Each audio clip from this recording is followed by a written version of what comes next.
നമസ്കാരം. മലയാളി വാർത്ത ആനുകാലികത്തിലേക്ക് സ്വാഗതം. നമസ്കാരം. ഈ പ്രതിപക്ഷ നേതാവിൻ്റെ കസേരയിൽ ഇരുന്നിട്ടും വലിയ പ്രിവിലേജുകളൊന്നും പിണറായിക്ക് കിട്ടുന്നില്ല. കാരണം ഈ കണ്ണൂർ റെയിൽവേ സ്റ്റേഷനിൽ മണിക്കൂറുകളോളം ഇരിക്കുന്ന കുറച്ച് ചിത്രങ്ങൾ നമ്മൾ ഇതിനു മുൻപ് കണ്ടിരുന്നു. പക്ഷേ കഴിഞ്ഞ ഒരു ദിവസം അതിനേക്കാൾ വലിയൊരു അപമാനം നേരിടേണ്ടി വന്നു. അങ്ങ് വിമാനത്താവളത്തിൽ 4-5 മണിക്കൂറോളം കുത്തിയിരിക്കുന്ന പിണറായി വിജയനെ നമ്മൾ കണ്ടു. ഒന്നുമില്ലെങ്കിലും അദ്ദേഹത്തിൻ്റെ പ്രായം 82 വയസ്സുണ്ട്. ആ മനുഷ്യനെ അങ്ങ് കാത്തിരിപ്പിക്കാൻ പാടുണ്ടായിരുന്നു എന്നുള്ളൊരു ചോദ്യം. പക്ഷേ ഇതൊക്കെ മലയാളികൾ ഒരു ട്രോളാക്കുകയാണ്. പിണറായി വിജയനെ പ്രതിപക്ഷ നേതാവിൻ്റെ കസേരയിൽ ഇരിക്കുമ്പോൾ ആ മനുഷ്യനെ ഒരു ട്രോൾ മെറ്റീരിയലാക്കി മാറ്റുകയാണ്.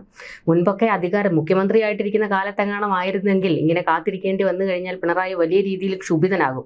പക്ഷേ ഇപ്പോൾ ക്ഷമയോടെ കാത്തിരിക്കുന്ന പിണറായി വിജയനെ നമ്മൾ കണ്ടു. കെ ശൈലജയെ പോലെയുള്ള നേതാക്കൾ ഉൾപ്പെടെ കഴിഞ്ഞ ദിവസങ്ങളിലൊക്കെ പ്രതികരിച്ചത് നേതാക്കന്മാർ ശൈലിയിൽ മാറ്റം വരുത്തണം എന്നുള്ളതാണ്. അപ്പോൾ ഈ ശൈലി മാറുന്നതാണോ അതോ ഗതികേടാണോ? പിണറായി വിജയൻ 5 മണിക്കൂറല്ല ഡൽഹി എയർപോർട്ടിലിരുന്നത്. ഉച്ചയ്ക്ക് 1:15 വൈകുന്നേരം 7:20 ഫ്ലൈറ്റിലാണ് കോഴിക്കോട്ടേക്ക് തിരിച്ചത്. അപ്പോൾ ഏകദേശം 6 മണിക്കൂർ. ഒരു മുൻ മുഖ്യമന്ത്രി എന്നുള്ള നിലയിൽ മാത്രമല്ല, ഇത്രയും പ്രായമുള്ള ഒരാൾ, അതും ശാരീരിക അസ്വസ്ഥതകളുള്ള ഒരു വ്യക്തി, എപ്പോഴും പരസഹായം കൊണ്ട് ജീവിച്ചിരുന്ന ഒരാളെ ഇങ്ങനെ ഡൽഹി എയർപോർട്ടിലിട്ട് നമ്മൾ പീഡിപ്പിക്കണമായിരുന്നു എന്നൊരു ചോദ്യം വളരെ പ്രാധാന്യമുള്ളതാണ്. ഇന്ന് വി.ഡി. സതീശൻ ഈ വിഷയത്തിൽ ശക്തമായി ഇടപെട്ടു. ഡൽഹി കേരള ഹൗസിലെ പ്രോട്ടോകോൾ ഉദ്യോഗസ്ഥർ വലിയ വീഴ്ച വരുത്തി എന്നാണ് സർക്കാർ കണ്ടെത്തിയിരിക്കുന്നത്. വീഴ്ച വരുത്തിയ ഉദ്യോഗസ്ഥർക്കെതിരെ നടപടിയെടുക്കും എന്ന് പറഞ്ഞു. ഇന്നലെ അടിയന്തരമായി ഡൽഹി പ്രോട്ടോകോൾ ഉദ്യോഗസ്ഥരോട് ഇത് സംബന്ധിച്ച ഒരു വിശദ റിപ്പോർട്ട് സമർപ്പിക്കാൻ അസിസ്റ്റന്റ് റെസിഡന്റ് കമ്മീഷണർ ഡൽഹിയിൽ ആവശ്യപ്പെട്ടിരുന്നു. കേരളത്തിലും വളരെ ശക്തമായ പ്രതികരണങ്ങൾ ഈ വിഷയത്തിൽ വരുന്നു. CPM ശക്തമായ നിലയിലാണ് ഈ വിഷയത്തിൽ പ്രതികരിച്ചിരിക്കുന്നത്. നാളെ നിയമസഭയിൽ ഈ വിഷയം ഉന്നയിക്കാനുള്ള സാധ്യതയുണ്ട്. പിണറായി വിജയനെ ഒരു സാധാരണ മനുഷ്യനായി കണ്ടു ചിലർ. അതാണ് ഇതിലെ മുഖ്യ പ്രശ്നം. ഇങ്ങനെ ആയിരുന്നില്ല ഒരു കാലഘട്ടം Pinarayi Vijayan കഴിഞ്ഞുകൂടിയത്.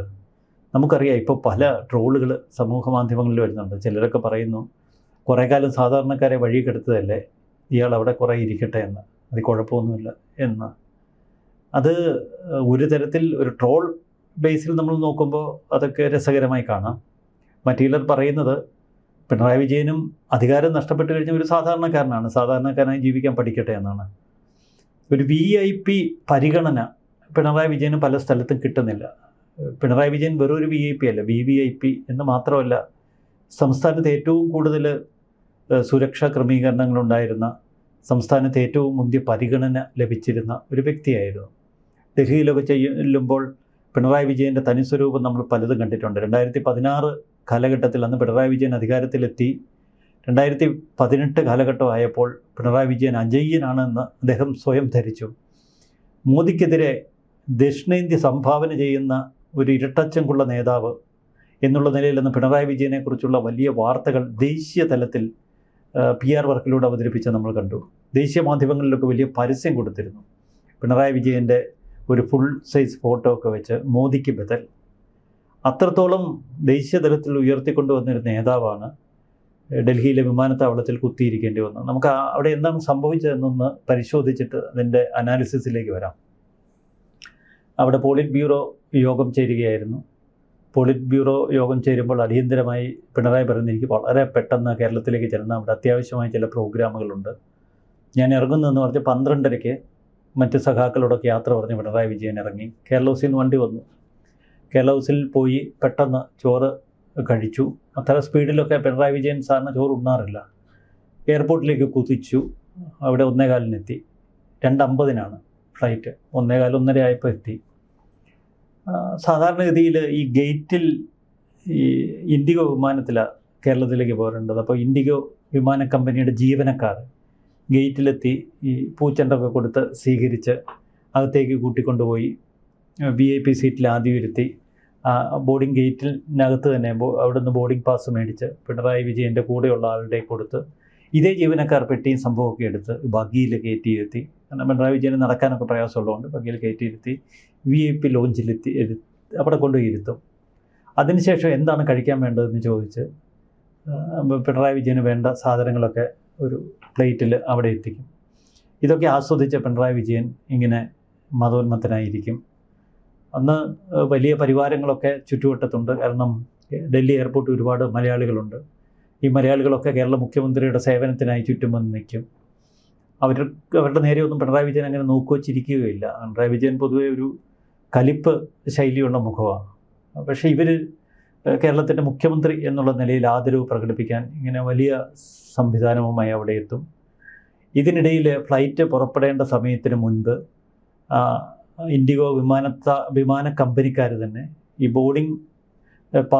Boarding ticket check ചെയ്ത് ഗേറ്റിനുള്ളിലേക്ക് കടത്തിവിടുന്ന ആ ഗേറ്റിലേക്ക് പിണറായി വിജയനെ കൊണ്ടുവരും. VIP ഗേറ്റിലൂടെ തന്നെ പിണറായി വിജയനകത്തേക്ക് പോകും. അപ്പോൾ പിണറായി വിജയൻ്റെ ID കാർഡ് ടിക്കറ്റൊക്കെ പരിശോധിക്കാനൊക്കെ ഇവർ എടുത്തു കൊടുക്കും. ഇതിലൊന്നും പിണറായി വിജയൻ ചെയ്യണ്ട. പിണറായി വിജയൻ ഇങ്ങനെ അങ്ങ് നിന്ന് കൊടുത്താൽ മാത്രം മതി. അതും ബഗ്ഗിയിൽ അല്ലെങ്കിൽ വീൽ ചെയറിലൊക്കെയാണ്. ഇന്നലെ സംഭവിച്ചത് എന്താണെന്ന് വെച്ചാൽ പിണറായി വിജയനെ ആ വിമാനത്താവളത്തിൻ്റെ ഗേറ്റ് കഴിഞ്ഞ് മുൻവാതിലിൽ എത്തിക്കുന്നു. കേരള ഹൗസിൽ നിന്ന് ഡ്രൈവറും ഒരു ഉദ്യോഗസ്ഥനും വന്നിരുന്നു.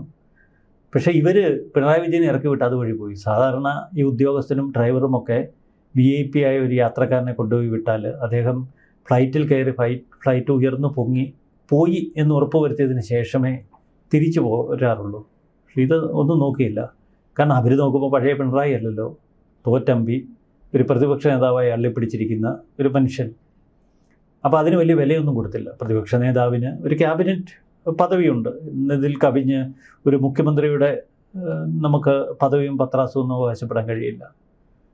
അങ്ങനെ പിണറായി വിജയൻ ഗേറ്റ് കഴിഞ്ഞ് അകത്തേക്ക് കയറുന്നു. ഒരു സഹയാത്രികാരനുണ്ടായിരുന്നു എന്നൊക്കെ പറയുന്നു. പക്ഷേ അയാളുടെ വിവരവും വിവേകവും ഒക്കെ ഇപ്പോൾ സോഷ്യൽ മീഡിയ ചോദ്യം ചെയ്യുകയാണ്. ഇങ്ങനെ ഒരു അബദ്ധത്തിൽ കുഴിയിൽ കൊണ്ട് പിണറായി ചാടിച്ചത്. പിണറായി വിജയന് ബോർഡിംഗ് പാസ് ഇഷ്യൂ ചെയ്തു. ബോർഡിംഗ് പാസ് കയ്യിലുണ്ടായിരുന്നു എന്ന് നമുക്കറിയില്ല, അല്ലെ കൂടുതലുള്ള ആളുടെ കയ്യിലുണ്ടോ എന്നറിയില്ല. നേരെ പിണറായിക്ക് എപ്പോഴും യാത്ര ചെയ്ത് പരിചയമുള്ളതുകൊണ്ട് VIP ലോഞ്ചിലെത്തി. അവിടെ പിണറായി അങ്ങ് ഇരുന്നു. പിണറായി പ്രതീക്ഷിച്ചു തന്നെ ഈ ഫ്ലൈറ്റിൻ്റെ സമയമാകുമ്പോൾ കൊണ്ടുപോകാൻ ആൾ വരുമല്ലോ, താൻ VIP അല്ലേ. അങ്ങനെ പിണറായി വിജയൻ അവിടെ ഒരു മയക്കവും ഒക്കെ ആയി ഇരുന്നു. സമയം 2:30 കഴിഞ്ഞു, 2:35 ആരും വരുന്നില്ല. ഒരുത്തൻ തിരിഞ്ഞു നോക്കുന്നില്ല. കുത്തിയിരുന്ന് മടുത്തു. പിണറായി വിജയൻ എഴുന്നേറ്റ് ഇൻഡിഗോ ഫ്ലൈറ്റ് എവിടെയാണെന്ന് ചോദിച്ച് എയർപോർട്ടിലൂടെ നടക്കേണ്ടി വരുന്നൊരവസ്ഥ. ഇതിന് ഈ ഡൽഹി എയർപോർട്ടിൻ്റെ ഒരു പ്രത്യേകത ഉണ്ട്. അതൊരു സൈലൻ്റ് ആണ് അവിടെ പൊതുവേ, പ്രത്യേകിച്ച് VIP ലോഞ്ചൊക്കെ. അതുകൊണ്ട് ഫ്ലൈറ്റിൻ്റെ സമയം ഒക്കെ അറിയണമെങ്കിൽ ആ സ്ക്രീനിൽ പോയി നോക്കണം. മിക്ക സ്ഥലത്തും സ്ക്രീനുണ്ട്. പക്ഷേ സ്ക്രീനിൽ ചെന്ന് ഈ ഫ്ലൈറ്റിൻ്റെ നമ്പറൊക്കെ വെച്ച് സമയം നോക്കണം, ഏത് ഗേറ്റാണെന്ന് നോക്കണം. ഗേറ്റൊന്നും പിണറായി വിജയൻ സാറിന് ചെക്ക് ചെയ്യാറില്ല. കാരണം അതിൻ്റെ ഒന്നും ആവശ്യമില്ല. ഗേറ്റ് ചെക്ക് ചെയ്യാറില്ല, സീറ്റ് നമ്പർ ചെക്ക് ചെയ്യാറില്ല. ഇതെല്ലാം കൊണ്ട് ഇരുത്തുവാണല്ലോ ആൾക്കാർ. ബഗ്ഗിയില്ല, വീൽ ചെയറില്ല, ഒരു മണ്ണാങ്കട്ടയില്ല. അങ്ങനെ 2:30 കഴിഞ്ഞപ്പോൾ പിണറായി വിജയൻ ചാടിപ്പഴിഞ്ഞ് എഴുന്നേറ്റ് തപ്പിപ്പിടിച്ച് ഇൻഡിഗോ എവിടെയാന്ന് ചോദിച്ച് ഒടുവിലൊരു ഇൻഡിഗോ ഫ്ലൈറ്റിൻ്റെ ഗേറ്റിനടുത്തെത്തി. കേരളത്തിലേക്കുള്ള ഫ്ലൈറ്റായിരുന്നു. ഫ്ലൈറ്റ് ഗേറ്റ് ക്ലോസ് ചെയ്തു. തുറക്കണമെന്നായി, തുറക്കാൻ പറ്റില്ല. ഗേറ്റ് ക്ലോസ് ചെയ്ത് കഴിഞ്ഞാൽ ഇവർ തുറക്കത്തില്ല. ഏത് VIP വന്നാലും ഫ്ലൈറ്റ് പൊങ്ങി പോവുകയും ചെയ്തു. കലിപ്പെന്ന് പറഞ്ഞാൽ മുട്ടൻ കലിപ്പ്. എന്ത് ചെയ്യാൻ പറ്റും? തിരിച്ച് അപ്പം തന്നെ അങ്ങോട്ടും ഇങ്ങോട്ടൊക്കെ ഫോൺ വിളിച്ചു. എന്തായാലും VIP ലോഞ്ച് വന്നിരുന്നു. പിന്നെ 7:20 ഫ്ലൈറ്റ്. തിരിച്ച് വേണമെങ്കിൽ നമ്മുടെ കേരള ഹൗസിൻ്റെ വണ്ടി ഉണ്ടായിരുന്നെങ്കിൽ കേരള ഹൗസിൽ വന്ന് റൂമിൽ കിടന്നുറങ്ങി പോയിട്ട് 6 മണിയാകുമ്പോൾ തിരിച്ചു പോയാൽ മതിയായിരുന്നു. ഇനിയിപ്പോൾ കേരള ഹൗസിൽ നിന്ന് വണ്ടി വന്ന് ഇദ്ദേഹത്തെയും കൊണ്ട് തിരിച്ചു വരുമ്പോഴേക്കും ആ ഫ്ലൈറ്റും കൂടെ പോയാലോ? ഇവിടെ ആരും കാത്തു നിൽക്കില്ലല്ലോ. എന്തായാലും അവിടെ തന്നെ കുത്തിയിരുന്നു. 7:15 ഫ്ലൈറ്റിന് കയറി. ഇതാണ് സംഭവിച്ചത്. പക്ഷേ ഇതിൽ നമുക്ക് പൂർണ്ണമായും പിണറായി വിജയനെ കുറ്റപ്പെടുത്താൻ കഴിയില്ല. കാരണം ഇൻഡിഗോയുടെ ഭാഗത്ത് വലിയൊരു വീഴ്ച സംഭവിച്ചു. ഈ ഡൽഹി കേരള ഹൗസിലെ ഉദ്യോഗസ്ഥർ പറയുന്നവർ ഇൻഡിഗോ വിമാന കമ്പനി വിവരം അറിയിച്ചിരുന്നു എന്നാണ്. അങ്ങനെയാണെങ്കിൽ അവർക്കിനി പഴയ വല്ല കലിപ്പുണ്ടോ എന്നറിയില്ല. ജീവനക്കാരെ വിട്ടുകൊടുത്തില്ല, VIP പരിഗണന കൊടുത്തില്ല, ബഗ്ഗിയോ വീൽ ചെയറോ കൊടുത്തില്ല. പിണറായി വിജയന് ബോർഡിംഗ് പാസ് ഇഷ്യൂ ചെയ്ത ഒരു യാത്രക്കാരനെ ആ വിമാനത്താവളത്തിൽ എവിടെയെങ്കിലും ഉണ്ടെങ്കിൽ അന്വേഷിച്ച് കണ്ടെത്തി കൊണ്ടുപോകേണ്ട ഒരു ഉത്തരവാദിത്വം വിമാന കമ്പനിയുടെ ഒരു ധാർമ്മികതയാണ്. നിയമപ്രകാരമല്ല. സാധാരണ അവർ അത്തരം കാര്യങ്ങളൊക്കെ ചെയ്യാറുണ്ട്. അത് ഈ പിണറായി വിജയൻ എന്നൊക്കെ കാണുമ്പോൾ ആ പേര് പോലും കണ്ടിട്ട് മനസ്സിലായില്ല എന്ന് പറയുമ്പോൾ അതിൻ്റെ അകത്ത് നമുക്ക് എന്തായാലും ആ ജീവനക്കാരിൽ ഒരാളെങ്കിലും മലയാളിയായിരിക്കും. ഏത് വിമാനത്തിൽ കയറിയാലും ഒരു മലയാളി ഉണ്ടാവും. അല്ലെങ്കിൽ വിമാനത്താവളത്തിലെ എയർപോർട്ട് സ്റ്റാഫിലൊരു മലയാളി ഉണ്ടാവും. പിണറായി വിജയൻ എന്നൊക്കെ പേര് കണ്ടാൽ ഇവർക്ക് മനസ്സിലാവും. എന്നിട്ട് പോലും തിരിഞ്ഞു നോക്കിയില്ല, ഇദ്ദേഹത്തെ കൂട്ടിക്കൊണ്ടുപോയില്ല എന്ന് പറയുമ്പോൾ ഇൻഡിഗോ കമ്പനിയുടെ കയ്യിൽ വലിയ തെറ്റ് സംഭവിച്ചു. ഇപ്പം കേരള ഹൗസിലെ ഉദ്യോഗസ്ഥർക്കെതിരെ നിയമ നടപടികളൊക്കെ ഉണ്ടാവും പ്രോട്ടോകോൾ ഓഫീസറുടെ കാര്യത്തിൽ. പക്ഷെ പദവിയും പത്രാസും ഒക്കെ നഷ്ടപ്പെടുമ്പോൾ ഇതൊരു സാധാരണ മനുഷ്യനാകുമെന്നുള്ളൊരു തിരിച്ചറിവ് ഇതൊരു വലിയ പാഠമാണ്. എത്ര പേരെ ദ്രോഹിച്ച് എത്ര പേരെ വഴിയിലിട്ട് ബുദ്ധിമുട്ടിച്ചിട്ടുണ്ട്. ഇതിനൊക്കെ കാലം കൊടുത്തൊരു മറുപടിയാണെന്നാണ് സോഷ്യൽ മീഡിയ പറയുന്നത്. പിണറായി വിജയൻ ഇതല്ല ഇതിൻ്റെ അപ്പുറത്തെ അനുഭവിക്കാനിരിക്കുന്നേ ഉള്ളൂ എന്ന് മറ്റു ചിലർ. ഒരു കാലഘട്ടം മുഴുവൻ കേരളം ഭരിച്ച പിണറായി വിജയൻ്റെ ഒരു അത്യാഡംബരപൂർവമായിട്ടുള്ള ഒരു യാത്ര, 10-30 അകമ്പടി വാഹനങ്ങളോടെ കേരളത്തിലെ എത്ര നിരത്തുകളിൽ എത്ര ഗർഭിണികൾ, എത്ര രോഗികൾ, എത്ര പ്രായമുള്ളവരൊക്കെ ക്ഷമയോടെ സഹിച്ച് വഴിയോരത്ത് നിന്നിട്ടുണ്ടാവും. ഞാൻ ഈ മുഖ്യമന്ത്രി താമസിക്കുന്ന വീടിനടുത്താണ് താമസിക്കുന്നത്. എൻ്റെ സ്ഥിതി എന്താണെന്ന് വെച്ചാൽ പലപ്പോഴും ഈ ചീഫ് മിനിസ്റ്ററുടെ മൂവ്മെൻറ്റിൽ നടക്കുന്നുവെങ്കിൽ ജംഗ്ഷനിൽ നമ്മളൊക്കെ തടഞ്ഞിടും. ഈ പാവങ്ങൾ ആരെങ്കിലും ഇത് ഒന്നും അറിയാതെ വണ്ടി ഒന്ന് മുന്നോട്ടെടുത്ത് എന്താ എന്ന് പോലീസുകാരനോട് ചോദിച്ചാൽ പച്ചത്തെറിവ് ഇറങ്ങും. പോലീസൊക്കെ ഈ കട്ടം കലിപ്പി നിൽക്കുകയാണ്. അപ്പം അങ്ങനെ ഒരു സമൂഹത്തെ ആകെ വിറപ്പിച്ച് സമൂഹത്തെ ആകെ ഒരു മുൾമുനയിൽ നിർത്തിയ ഒരു മുഖ്യമന്ത്രിയാണ്. ആ മുഖ്യമന്ത്രി അദ്ദേഹത്തിൻ്റെ അധികാര നഷ്ടത്തിന് ശേഷം ഡൽഹി എയർപോർട്ടിൽ ഇങ്ങനെ കുത്തിയിരിക്കുമ്പോൾ സമൂഹ മാധ്യമങ്ങളിലൊക്കെ ഇങ്ങനെ വിഭിന്നമായ പ്രതികരണങ്ങൾ ഉയരുന്നത് സ്വാഭാവികമാണ്. പക്ഷെ പിണറായി വിജയനോട് ഇത് ചെയ്യേണ്ടിയിരുന്നില്ല. ഒരു നിസ്സഹായതയാണ്. കാരണം മുൻപൊക്കെ ഈ എന്തെങ്കിലുമൊക്കെ പരിപാടിക്ക് പോകുമ്പോൾ മൈക്കിനകത്ത് നിന്ന് എന്തെങ്കിലും ഒരു ശബ്ദമുണ്ടായാൽ പോലും ക്ഷുഭിതനാകുന്ന പിണറായി മൈക്ക് ഓപ്പറേറ്ററെ അയാൾക്കെതിരെ കേസെടുക്കണം, ഈ മൈക്ക് ഉൾപ്പെടെ പിടിച്ചെടുക്കണം എന്നൊക്കെ പറയുന്ന ഒരു പിണറായിയെ നമ്മൾ കണ്ടിട്ടുണ്ട്. അവിടെ നിന്നൊക്കെ ഇങ്ങോട്ട് വരുമ്പോഴത്തേക്ക് വളരെ നിസ്സഹായനായി പോവുകയാണ്. കാരണം ഈ വിഷയത്തിൽ പോലും പിണറായിക്ക് അവിടെ ഈ വിമാനത്താവളത്തിൽ മണിക്കൂറുകളോളം കാത്തിരിക്കേണ്ടി വരുന്നു. അവിടെയാണ് അദ്ദേഹത്തിൻ്റെ പ്രായം വീണ്ടും വീണ്ടും എല്ലാവരും ഓർമ്മിപ്പിക്കുന്നത്. മറ്റൊരു കാര്യം, ഇനിയിപ്പോൾ ഈ പറയുന്ന ഇൻഡിഗോ ഉദ്യോഗസ്ഥർക്കെതിരെ എന്തെങ്കിലും ഒന്ന് പറയണമെങ്കിൽ പോലും ഇവിടുത്തെ മുഖ്യമന്ത്രി വി ഡി സതീശൻ എന്തെങ്കിലും പറയണം, അതിന് നടപടിയെടുക്കണം. അതിനും ഇപ്പോൾ വി ഡി സതീശൻ്റെ ഒരു അനുമതിക്ക് വേണ്ടി കാത്തു നിൽക്കണം. പക്ഷേ പണ്ടായിരുന്നെങ്കിൽ ഇതൊന്നുമല്ല, പ്രിവിലേജുകളായിരുന്നു. എങ്ങോട്ട് തിരിഞ്ഞാലും പ്രിവിലേജ്. ആ പ്രിവിലേജിൻ്റെ ഒരു അഹങ്കാരം ആവോളം ആസ്വദിക്കുകയും വിനിയോഗിക്കുകയും ഒക്കെ ചെയ്തിട്ടുള്ള പിണറായിക്ക് ഇപ്പോൾ ഇങ്ങനെയുള്ള പ്രതിസന്ധികൾ ഉണ്ടാകുമ്പോൾ അത് ഉൾക്കൊള്ളാൻ കഴിയുന്നുണ്ടാകുമോ? പണ്ടൊക്കെ ആയിരുന്നെങ്കിൽ ഈ പറന്നു മുങ്ങിയ ആ വിമാനത്തെ പിടിച്ച് താഴെ ഇറക്കി പിണറായി വിജയൻ കയറി വന്നേനെ. ഇല്ലെങ്കിൽ തിരുവനന്തപുരം എയർപോർട്ടിൽ വെച്ച് നമ്മൾ പണി കൊടുക്കുമല്ലോ. പണി നമുക്കറിയാമല്ലോ, പ്രത്യേകിച്ച് CPM-ന്. ഇപ്പോൾ അതിനുള്ള ആർജവുമില്ല. മറുവശത്ത് പിണറായി വിജയൻ്റെ ഒരു മറുവശം ഒന്ന് ചിന്തിച്ചേ. പിണറായി വിജയൻ അവിടെ പോയി വിമാനം പുറപ്പെടുന്ന ഗേറ്റിൽ ചെന്നിട്ട് ബഹളം ഉണ്ടാക്കിയാലോ? അവിടെ നിൽക്കുന്ന ജീവനക്കാർ പറയല്ലോ വീട്ടിൽ പോയി പറഞ്ഞാൽ മതിയെന്ന്. എന്ത് ചെയ്യാൻ പറ്റും? അപ്പോൾ നമ്മൾ പലപ്പോഴും ആളുകളോട് തട്ടിക്കയറുന്നത്, നമ്മൾ അധികാരം കാണിക്കുന്നത് നമുക്ക് അത്ര ഒരു പൊസിഷനിൽ ഇരിക്കുമ്പോഴേ പറ്റുള്ളൂ. അതല്ലെങ്കിൽ ഒരു മനുഷ്യനും വകവയ്ക്കുകയല്ല. ഇന്നലെ ഒരു ആന ഉണ്ടായിരുന്നു എന്ന് പറഞ്ഞിട്ടൊന്നും ഒരു കാര്യവുമില്ല. ഇന്നലെ ആന ഉണ്ടായിരുന്ന താഴ്മൊന്നും ആരും തപ്പി നോക്കാനും പോകുന്നില്ല. ഇത് തന്നെയാണ് എല്ലാ അധികാരത്തിലിരിക്കുന്ന വ്യക്തികളും ചിന്തിക്കേണ്ടത്. ഈ അധികാരം ഒരു ഒഴുക്കിൽ ചിലപ്പോൾ ചില ഉത്തരവാദിത്തങ്ങൾ ഓരോരുത്തർക്കും കിട്ടും. അത് ഭരണത്തിൽ മാത്രമല്ല, മറ്റേത് പൊസിഷനിൽ അധികാരം കൈയാളുമ്പോഴും ഈ അധികാരം എന്ന് പറയുന്ന ക്ഷണികമാണ്, അത് നഷ്ടപ്പെടും. ആ ഓർമ്മ ഭരിക്കുന്നവർക്കുണ്ടാകണം. പിണറായി വിജയൻ അധികാരത്തിലിരുന്നപ്പോൾ ജനങ്ങളെ ചേർത്ത് പിടിച്ചിരുന്നെങ്കിൽ, ജനങ്ങളുടെ മനസ്സ് കവർന്നിരുന്നുവെങ്കിൽ, ഈ മലയാളികൾ VIP ലോഞ്ചിൽ അല്ലെങ്കിൽ പോലും ചുറ്റുവട്ടത്തൊക്കെ മലയാളികളുണ്ടല്ലോ. പിണറായി വിജയൻ വരുമ്പോൾ തന്നെ 250 ട്രെയിനാണെന്നറിയാം. ഇവരെല്ലാം കൂടി വന്ന് പിണറായി വിജയൻ നടക്കാൻ പറ്റത്തില്ല, എടുത്തുകൊണ്ട് കൊണ്ടുപോയി ഗേറ്റിലാക്കും. അങ്ങനെ ഒരു സ്വഭാവമുണ്ട് ഈ മലയാളിക്ക്. എന്നാൽ മലയാളിയോട് നമ്മൾ എന്തെങ്കിലും അഹങ്കാരം കാണിച്ചാൽ അവൻ ജീവിതത്തിൽ പിന്നെ തിരിഞ്ഞു നോക്കത്തില്ല. അതൊരു വല്ലാത്തൊരു മുഖമാണ്. ഈ മിക്ക മലയാളികൾക്കും ഒരു അഹംബോധമുണ്ട്. അവർ ഈ അധികാര സ്ഥാനങ്ങളുടെ പിന്നാലെ ഒന്നും എത്തിവലിഞ്ഞ് നോക്കത്തില്ല. എന്നാൽ വളരെ ചെറിയൊരു കൂട്ടരുണ്ട്.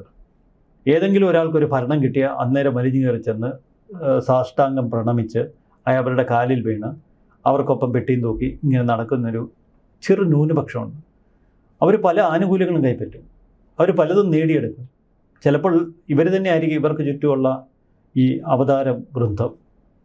ഇത്തരം അവതാരങ്ങളും പാർശ്വവർത്തികളും പെട്ടിതാങ്ങികളും സ്തുതിപാഠകരുമായിരുന്നു ഒരു കാലഘട്ടം മുഴുവൻ പിണറായിക്ക്. അതുകൊണ്ട് സാധാരണക്കാരും അതിലേക്ക് കടന്നു ചെന്നില്ല. ആ ഗതികേട് ഇപ്പോൾ കാണുന്നത്. ഇവരൊക്കെ ഭരണം പോയി കഴിയുമ്പോൾ ഓടിപ്പോവും, പിന്നെ ഒരു പട്ടിക്കുഞ്ഞും കാണിയല്ല. അത് തന്നെയാണ് ഇപ്പോൾ പിണറായിക്ക് സംഭവിച്ചിരിക്കുന്നത്. അതേസമയത്ത് ജനങ്ങളെ ഒപ്പം നിർത്തിയിരുന്നെങ്കിൽ, ജനങ്ങളെ ഒപ്പം ഉണ്ടായിരുന്നെങ്കിൽ ഡൽഹി എയർപോർട്ടിലൊക്കെ പിണറായിയെ എടുത്തുകൊണ്ട് നടന്നേനെ. ഇന്നും നമുക്കറിയാം അധികാരം നഷ്ടപ്പെട്ട ഉമ്മൻചാണ്ടിക്കൊപ്പം ജനം നിന്നു, അധികാരം നഷ്ടപ്പെട്ട ഇ കെ നായനാർക്കൊപ്പം ജനം ഉണ്ടായിരുന്നു. ഇതൊരു വലിയ ഓർമ്മപ്പെടുത്തല. ഒരു ഭരണാധികാരി അധികാരത്തിലിരിക്കുമ്പോൾ എങ്ങനെയായിരിക്കണം അദ്ദേഹം ജനങ്ങളെ കരുതേണ്ടത്, എങ്ങനെയായിരിക്കണം ജനങ്ങളോട് ഇടപെടേണ്ടത് എന്നതിൻ്റെ വലിയ ഓർമ്മപ്പെടുത്തലാണ്.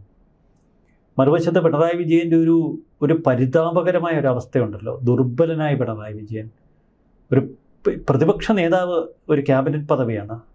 പക്ഷേ ആ ഒരു സ്ഥാനത്തിന് കരുത്ത് കിട്ടണമെങ്കിൽ ജനങ്ങളുടെ പിന്തുണ വേണം. ജനങ്ങളുടെ പിന്തുണ ഇല്ലാതെ ഇത്തരം സ്ഥാനങ്ങളിലേക്ക് ആരെങ്കിലും കെട്ടിയിറക്കിയാൽ അതിനൊന്നും വലിയൊരു മഹത്വം ഉണ്ടാകില്ല. ആ ഓർമ്മപ്പെടുത്തല ഇതിൽ ഏറ്റവും വലിയൊരു പാഠം. ഇവിടെ നമ്മളിപ്പോൾ ഈ പിണറായി വിജയൻ്റെ കാര്യം പറയുമ്പോൾ തന്നെ ഈ സോഷ്യൽ മീഡിയ ഒക്കെ എടുത്താൽ തന്നെ മനസ്സിലാകും. അതായത് പിണറായി വിജയൻ പോകുകയല്ല, കൊണ്ടിരുത്തുകയാണ് എന്നുള്ളൊരു പ്രയോഗമുണ്ട്. അതായത് കണ്ണൂരിൽ റെയിൽവേ സ്റ്റേഷനിൽ കൊണ്ടിരുത്തുന്നു, വിമാനത്താവളത്തിൽ കൊണ്ടിരുത്തുന്നു. അങ്ങനെ ഒരു കൂട്ടം ആൾക്കാർ ഒപ്പം വേണം. പിണറായിക്ക് തനിച്ച് കാര്യങ്ങൾ ചെയ്യാൻ കഴിയത്തില്ല. ഈ പ്രായത്തിൻ്റെതായിട്ടുള്ള പ്രശ്നങ്ങളാണ്. പക്ഷെ ഇപ്പോഴും മാറി നിൽക്കാൻ പിണറായി വിജയൻ തയ്യാറല്ല. PBയിൽ ചെല്ലുമ്പോൾ പോലും PBയിൽ യോഗത്തിൽ വലിയ വിമർശനങ്ങൾ പിണറായിക്ക് നേരെ പേരെടുത്ത് പറഞ്ഞില്ല. പക്ഷേ ചില വിമർശനങ്ങൾ ഉണ്ടായി.